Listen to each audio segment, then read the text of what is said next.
Hi, everyone. Welcome back to the Inchstones podcast. I recorded with Gena Mann. It was early winter, and we had some technical difficulties, as one does when they start a podcast. And it probably was for the best because it gave us a chance now to reconnect and touch base after a few months, but also to get really focused and very conscious about what we wanted to discuss, because Jenna has been not only a mentor to me as an autism parent, but someone who I value in terms of being self-reflective of her journey as a parent with two boys with autism, one with higher needs than the other. It's really just a joy for me to connect with her always, because I know that her heart lies so closely to mine when it comes to her intent and her intuition for her children. Jenna, thank you so much for being here today. And thank you for having me back. Yes. It's just a catch up. It's a live catch up for everyone to hear. I get a lot of questions about early intervention and what do I do when diagnosis first hits through the grapevine, social media, even just the community. Mm-hmm. And what I find that I naturally always did was I would look to you and to others about the phase that you were in and want to say, well, what did, now, what would you remember from this time? That now is because your boys are older and adults in college and living in a separate space. I now, sitting with like late childhood children like Mac and Millie, would love to hear your reflection from those years, like post early intervention, post diagnoses, after the train was moving. And in some ways, things are a little easier because I'm not a new autism mom anymore. Mm-hmm. But I'm also not where you are, and I haven't lived those next phases. So I'd love to just hear your reflections upon those late childhood years with Jasper and Felix. So, yeah, I think the early years are such a frenzy of information gathering and trying different things and seeing what works and getting them set up in their schools and stuff.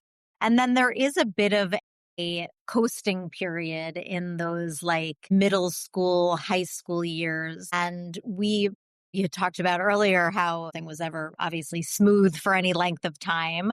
But there were periods for each of them and they were always different. I always had like one was doing great. Mm-hmm.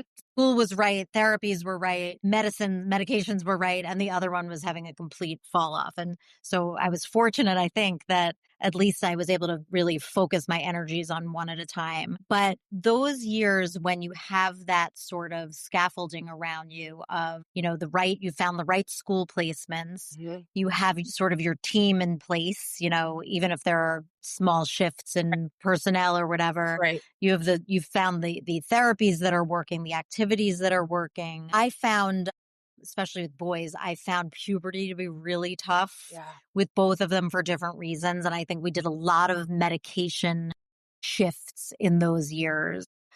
And my boys both responded very differently to medications. One has sort of a faster metabolism, so would go through things quickly. And one needed horse tranquilizer doses of anything to see any effect. And so I did a lot with medications in those years, which were really hard and really tough stages to go through because you had to sort of give things weeks to see how it would play out. And I would be calling the psychiatrist like, this is a disaster. He's asleep. I remember sending my psychiatrist videos of one of my kids like asleep on the living room floor. I was like, I think this one is making him drowsy. What do you think? Gosh, and it was poke him awake. Yeah. And it was always sort of we have to wait and see. This one takes this amount of time to get into their system. So those things were always hard for me. But it really felt good having guardrails in place. School is great and therapies are great, whether your school is covering them or you've figured out how to have insurance cover them or whatever. The really scary period starts when they're like aging out of the system. So my older son, around 18, 19, 20, you're starting to worry, like, what does adulthood look like? And what am I going to do? This is not going away. They call it falling off a cliff when your kid ages out of like your school district. And you're sort of, you need to learn a whole new system of what you're entitled to from your state, what sort of programming there is. It's like, you've finally figured out school and all of the people that go with it. And then you have to start all over again, really, when your kid is turning 21, 22. That anticipatory and it's anxiety, terrifying. right? Like, yes.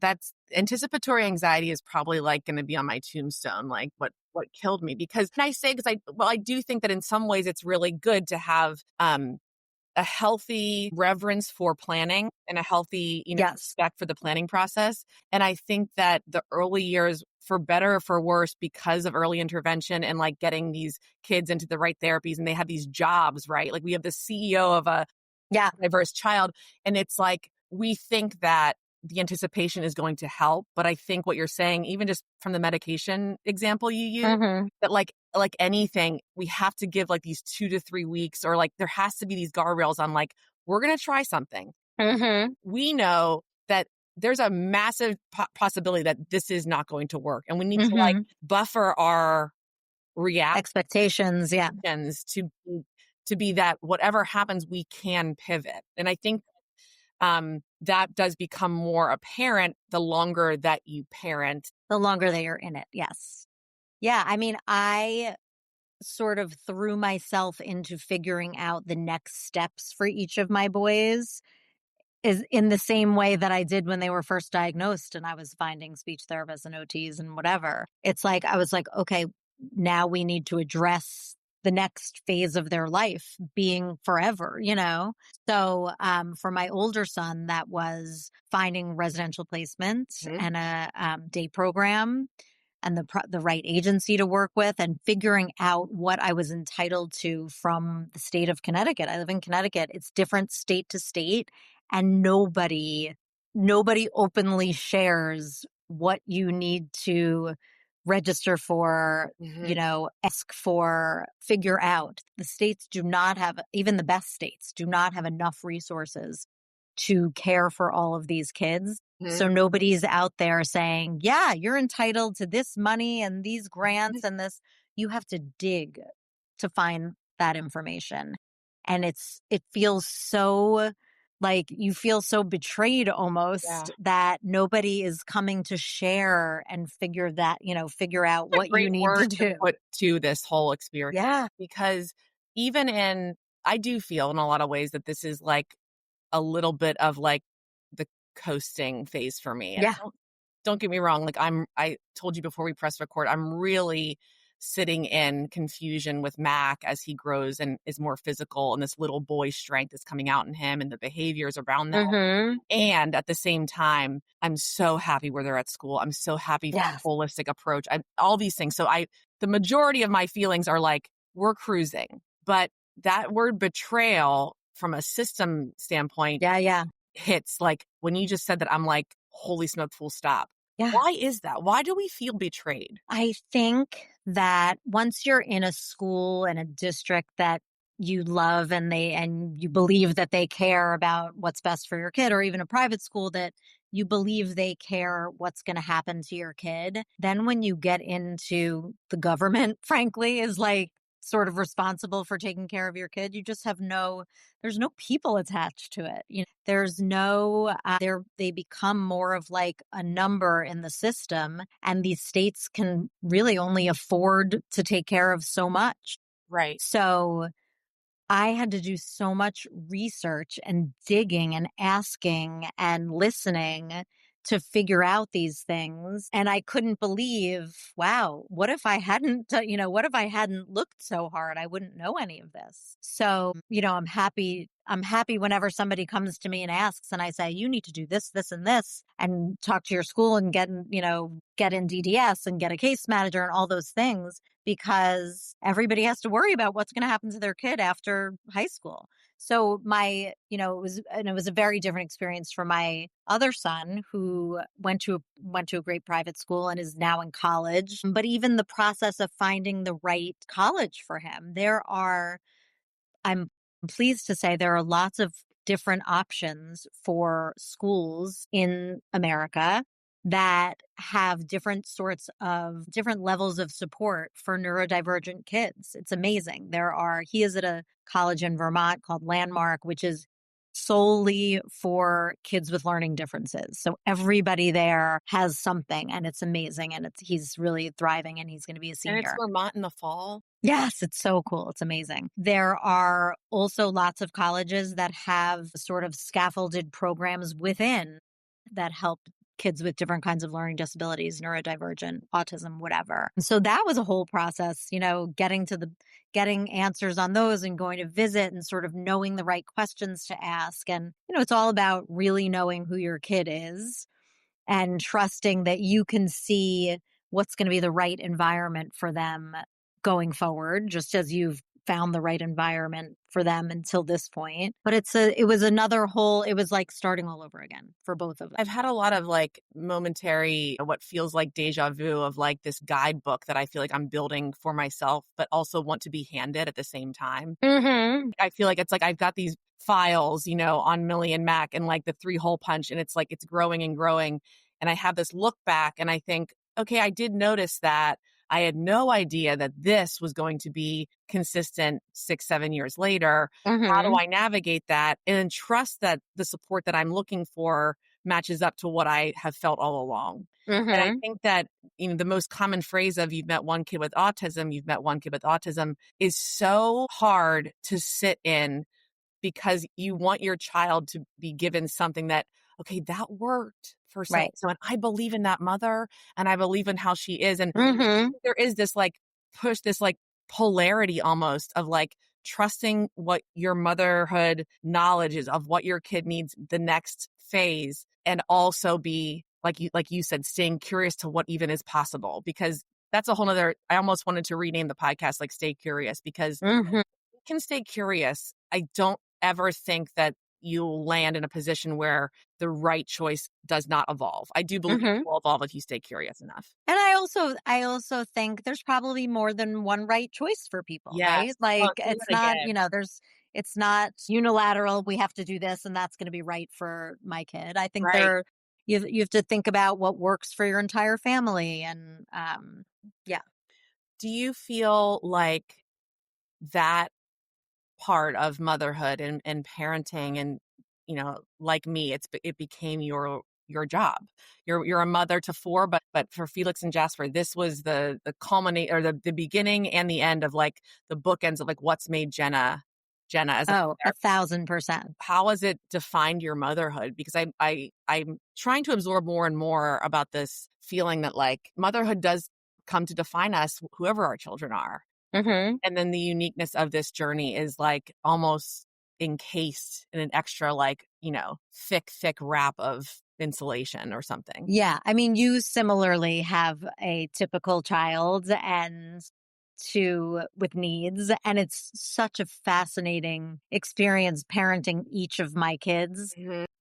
They need such different things from me and from my husband. So for Jasper, I feel like I hit the pinnacle of like, I spent from the ages of, you know, 18, 21, getting him sort of set up for his adult life. And he now lives in a small group home with 2 other young men whose families I'm close with. It's staffed by wonderful people. He's in a day program where he's productive and happy and busy. I am in touch with everyone on a daily basis. So I have oversight, yet I feel like they're doing what they need to do. He has a full and productive and happy life and lives 15 minutes from me. And I don't have the daily knot in my stomach and anxiety of I have to care for this person 24/7 and I'm scared that he's, going to walk into the middle of the street, and B, what is the rest of his life going to look like while I'm here and then when I'm not here? So I breathe a huge sigh of relief with where he is now. And I'm endlessly grateful to the, people that care for him. And I'm so grateful that he's nearby, and knock on wood, he is great and it's awesome. Felix is a senior in college and I'm sort of trying to figure out what his future is going to look like in a totally different way. He can help with that process, and he has interests and skills and Input. input, and will have a job, but like he needs a fair amount of help getting there. He can't do this on his own. So that's sort of my project for this year, for his senior year. And then I just dropped my daughter off at college. So I had like the total, a totally different experience. She was valedictorian for her high school class. I had the dream, end of high school pride of a mom watching a Yes. kid who's really succeeded Yes. and she's off at her dream school. And, we just did that. And then I have a sixth grader Yes. who's typical and fabulous and amazing. And I'm like entering sixth grade, tweenhood all over. I mean, it's insane. How have you emotionally processed? Because I sit with such reverence to your life experience and being able to absorb it as a friend. How have you emotionally processed? What were the best things that you leaned into just as Jenna, as the mother, to really help you sit in the differences of all this and really emotionally process this? What did those emotional processing choices look like for you? I mean, it got to, listen, there are no steps you make as a parent of a child with needs that you don't feel like, am I making the right decision? So I can sit here all day and talk about how wonderful Jasper is doing, and he really is. Do I feel guilt sometimes, all the time, once a day, 10 times a day? 1000%. I was talking to someone else that went, no one goes into this going, you know what? I'm crushing this. Crushing this. Like, no. I have never woke up and been like, God, I killed it today. Like, I freaking killed it. Like, I am, You know what? there's no other autism mom that is doing this better than me. I wake up occasionally feeling that way. Well, I don't know if you saw, I posted a few weeks ago. I take my kids to the dentist every year. I love all that four of one. them I together. love that one. Yes. There is, for some reason, that outing I love that. went from such insanity Yes. when they were all little, and I needed so much help making it happen that now when I take all four of them and I see them all there, I'm like, okay, I would be that. crush this, I like but crushing. There's no gift. maybe once a year when I go to the dentist. Yeah. But there are the feelings I have about where my kids are now, and the ability to say, you know what, he's living somewhere else and this one's in college and I'm going to help him figure out, where I deserve to have a little bit of peace in my life. It has the double benefit of, I really think he's in the right place. And I think a 23-year-old young man that can have as much autonomy and independence as possible is really what's right for him. But I also feel like I deserve to have a typical experience with one little girl at home who I can take out for Starbucks. And that's the only person I have to worry about, Mm-hmm. So, and it took a long time to get there. I think in the early, when he first moved out, I felt bad anytime I wasn't stressed out because I felt like my life as a parent has been stressed out by that. Yes, my whole parenting journey has been defined by how much I can handle and how much I can endure. And when he first left and I was with two typical daughters at home, I was like, I could do this in my sleep. I can't believe people with two typical kids ever complain about anything. But then I got to deserve this. Yes. And I think that's hard for moms to feel. You feel like very that feeling of sitting in the typicalness of what's the noun of to deserve. I mean, literally deserving that peace. I mean, you must feel it when you're out with your older daughter, Well, traveling on her with own her, when you go. Yeah. If someone said to me, you need to get to Hong Kong by tomorrow afternoon with Morgan and make a reservation at some sort of place, we're there an hour early. I think more typical families, the stress would rise so high. That's not stressful for me at all. No, exactly. There's literally zero stress. So whenever there's anything, even this summer, I had to take my oldest to a basketball tournament and I had a funeral to attend midweek. And there was a lot of logistics of me having to get from not my hometown city to a different city, then back. Mm-hmm. Is so happily and taken care of. Mm-hmm. Her independence is growing. The other two are in school. Their dad has that midweek covered. We're fine. This is so fine. I don't even need to process the stress of a plane. No. So I think that those are the things that I'm so glad that I have retained and learned through this process. I feel like there's nothing you could throw at me with my typical daughters that would feel stressful because of what I've dealt with with the boys. Yeah. And I mean, I'm glad that I think we have to laugh about some of it. I mean, there really is I was just laughing with someone else about the stress relief that I realized that period underwear exists. I'm like, this is a game changer. I have been anticipating Millie going through puberty. I'm like, this is a game Yeah. changer. I'm like, I know it sounds so silly, but like No, that's that big. truly is huge in this whole process. I'm like, thank the good Lord. Yes. And it does, like, these stressors that become, especially, bodily fluids and functioning and all these things, when something is a little bit less stressful for Millie and Mac, based on the choices that I get to make in their growth, Mhm. it is a luxury. It is truly a luxury. There's nothing that's going to shake me from, I mean, they talk about the stress of special needs moms being like yeah, like, soldiers in combat, yeah. right? Like, yeah. I mean, the cortisol, And that is real. I talked to a woman recently who has become a friend of mine, and she has a son that's in his late 20s living in a residential place outside of Boston. And she had her cortisol level checked, and the doctor didn't believe. Like, the doctor literally was like, we need to recheck this. And she's like, I'm going to get it rechecked. I'm going to go out on a limb and say that that was an accurate read. Like, he didn't Yeah. believe it. And I don't mean to say that in a way I don't feel even happy or full of pride for saying that. It's just that I do feel that. I know what Yeah. it feels like, When you have to spend 24 hours a day worrying about the safety of your kid not eloping or, not eating what's well or, it's yeah, you know, it's a big difference when you don't. mentally, when your children, when Felix and Jasper were around, let's say like late childhood, maybe like 8 to 10, 11, 12, and you were sort of in the phase of understanding what their therapies and schedules and what their inputs and needs were, what were the things that still were like really difficult for you? Was that toileting? Was that inappropriate like behaviors in public? Like, what were those things that still maybe were like, God, we need to harness that, or we need to figure this out? Were there any things that stand out globally, or were they very specific? Yeah, going out in the community was never relaxing because there was just no way of knowing. Jasper especially, very hard time like waiting in lines, so his behavior was so erratic that we could never go to a restaurant. We traveled a bit back then and we took airplanes. And I literally, when I think about it now, I can't believe I ever did it. I just never knew how loud, how distressed, how upset he might be and what that looked like for everybody else too, So not only mine and my husband's stress, but the other kids. Yes. Yeah. Felix was less of a wild card. I sort of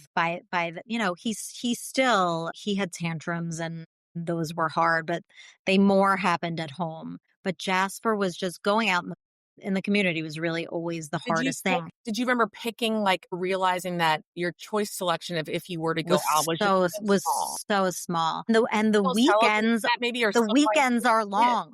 Weekends are very Those long. years, like, I just remember every weekend being like, I can't stay in the house because I'll lose my damn mind. Exactly. And they all need, an activity. But the options, he could obviously never play sports, never do anything organized. And there were fewer like sort of trampoline parks Yes. and open gym type places back then. Those were places we always did pretty well. But still, I always needed another adult because one person had to be solely focused on him and making sure he was okay. And then I had 3 other kids who were little and could, So, but I needed like not organized activities, spaces where he could be loud and sort of do his own thing. It was hard. We spent years in playgrounds wherever we could go, until the winter months were always so hard. Yeah, the trampoline So parks stressful. for sure have been helpful. They've been I huge. think I have like a charity in my mind that I'm building about like extra levels of fence around even the outside of a trampoline park, because back and finding those exit doors. Yeah. I mean, I'm all about like investing in full on neon green clothing for him so that I can spot him. Smart. It's so ridiculous, but I'm like, yep, that makes the most sense but the fencing in of things is so important. Yeah. But again, like having the options for those in the wintertime, and we were saying before we jumped on, like the energy levels and management of of any child is a lot. Yeah. But when you don't have the ability to have that express input needs from them, it just adds such a level of not like confusion, desire to want to do the right thing in the right situation. My husband had sort of a lesser tolerance for the unknowns of going out and doing things. Like there were things that I felt like I really love going apple picking and going pumpkin picking. And when my kids were little, we had years where those things were a freaking nightmare. Mhm. Eventually, my husband was like, I cannot go on those outings anymore. Like he was very much about, we need to set up for success. Yes. You need some degree of certainty that something is going to go well before you try it. And I felt differently. I felt like I need to keep trying. Yes. One day, I not to a stupid point of like, this sucks every year. They Right, hate it. right, We're not, it's right. like I had enough of a glimpse of sometimes things were good that I'd be like, I'm going to give it one more shot. So Yes. there were a lot of years.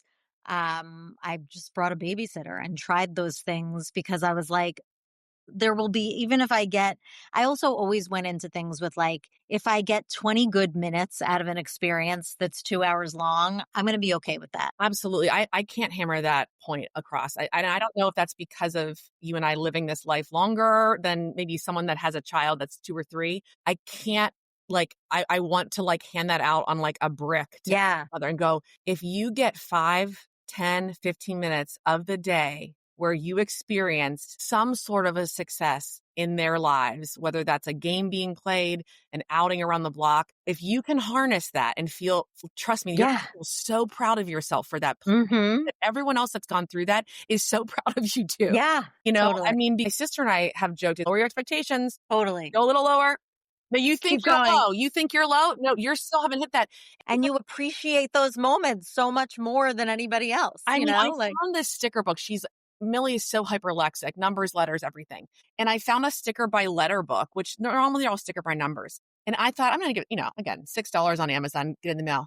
That girl laughed her freaking tail off when she got a sticker by number because she's only known sticker by letter, or she's only known sticker by number. She's not gotten a sticker by letter. And she looked at me, I go, I know it's sticker by letter. She does this like the best $6 you ever spent. Oh my God. And I'm like, get the drove, like back the truck up. I know everyone's nuts about what they spend on and what they don't. I am going to buy out Brain Games. Why can't I be sponsored by them? This has created such joy. And is she even doing it right? Probably not.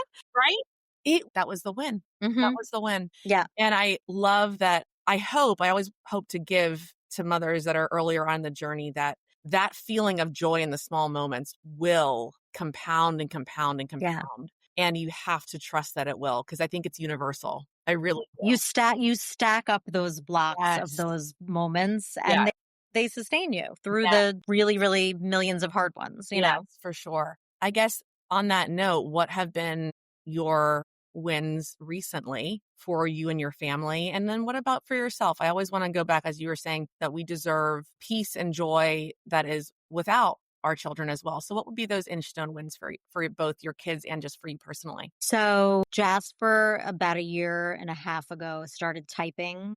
He's doing a spelling to communicate program, and it's been so much more than an Inchstone. It's been, it's like cracked us all wide open. It's incredible. And I know that it's controversial and I am the biggest skeptic. And, my husband for years was sending me emails, this new study, this new trial, this. There's no, mass studies proving that. Then I never believed in anything. Low expectations. Like, again, super low expectations and I think everyone's out to scam me. And I'm trained as a facilitator for him, as is my husband, and he has several people in his program, and I feel it. And I know it's real. So it was like, it took me seeing him type with somebody else and type out something that I would have had no idea that, he would know or be able to spell or be able to answer. That I'm trying to remember the first, it's now been, there has been so much that I can't even remember the first thing. Or just one of them. But something interesting that happened. There's a million things. He has gone deep in talking about, I lost my father a year ago, and he's gone deep in talking about his feelings and his visions of him and his life with him. He has told us funny things about old babysitters. We were sitting with my other kids one night talking about all the babysitters we've had over the years. And this one's my favorite. And this one was my favorite. Yeah. And we asked him, and he typed, this one got drunk when you were out of town. And we were like, oh my God. So like amazing stuff like that. Yes. And then last Christmas, last Hanukkah, I was in a typing session with him and I said, I've always just bought you the things that you need or that you like. You've never asked me for anything. You've never been able to express to me, I want this, I want that. Is there anything you want for Hanukkah that you would like for your house or for yourself? And he typed, I want waterproof shoes. When I go out in the rain in Mm. sneakers, they get wet and my socks feel squishy and I don't like how that feels. And I was like, this is the greatest thing that's ever happened. So Waterproof shoes? Yes, of course you need waterproof. Do you know what I mean? for Like, Hanukkah, come on. yeah. They're arrived 5 to 10 p.m. tonight. I found really cute UGG waterproof shoes on Amazon and they were there the next day. But like that was so big for me. I mean, Yes, of course it feels gross when yes, your I hate socks that get feeling wet. too. And can you imagine feeling that way and not being able to tell anyone that Totally until not. you're 22 years old? Like huge. So my Inchstone milestone Yeah. hugeness in the last couple of years has been that in a million different ways, things he's been able to share and conversations he's been able to participate in. So that's huge. And really interestingly, watching my other kids interact with him now in a different way since they realize that he's like in there, Yeah. So that's been amazing with all of them. For myself, I'm still sort of in the everything about me as being a mom phase, except that I've been able to, and having him out of the house and Felix away at school and I've been able to take some really nice trips and not have to like worry about what's going on at home. So that's been amazing. The ability I to still have haven't pause like that I is, still haven't really figured out what my next chapter yeah. is. I've still been so in it with my kids, but I'm grateful for those nice happy moments where I'm not with a stomach ache wondering how everyone's doing with a babysitter. Yeah, I think that hearing you say that has always been peaceful and calming to me, being a few years behind in terms of the age of the children. And I always, for myself, the carving out of travel, days in the city, feeling like I have retained who I am through this and it has changed too. But there's a core part of me that has always loved XYZ. And if I can get back to that, even if it is 5 minutes or 7 minutes, it really does remind me that I'm still in there too. And it's nice to hear you say that as well, because my best and favorite job in the world has been being a mother. And Sarah is in there and Jenna's in there too. So again, I never can thank you enough for how open you've shared your story with me, how visible you've been, and more instrumental and more just led by example for me through the years. So thank you for sharing more here today. Thank you. It's always, it is such a fuel for me. So Thank you for being my pleasure. and my best to all of your kids and as they Thank grow and you. fly. And until next time on the Inchstones podcast.